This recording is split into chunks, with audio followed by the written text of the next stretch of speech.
अस्सलाम वालेकुम, क्या हाल है सारे दोस्तों भरावां दा? ठीक हो? लो जी दोस्तों, कल एक बच्चों की ऐड लाई सी, अल्लाह पाक भाई दा नसीब करन।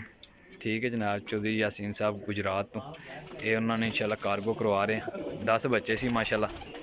सारे भरावां अगे अर्ज है कि जनाब दुआ करो कि अल्लाह पाक भाई दा नसीब करन। माशाल्लाह बड़े अच्छे पट्ठियां पट्ठे सी माशाल्लाह। कल सारी मुकम्मल पोस्ट लाई सी, हुण सारे भेजन लगे हैं तो इंशाल्लाह जेह्ड़े ना पोस्ट बना के दे रहे हैं। शौक कर लो जनाब। मैं थोड़ा दोस्त रही कोका सराय आलमगीर तो बड़े अल्लाह किस्म का यार पट्ठियां पट्ठे सी हले।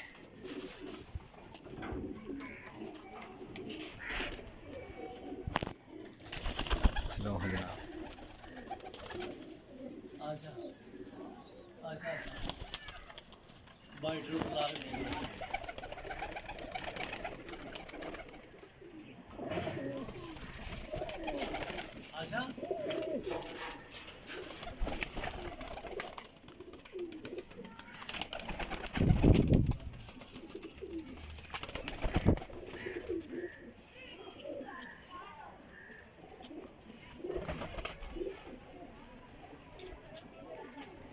इन्ना माशाल्लाह जाना जनाब गुजरात।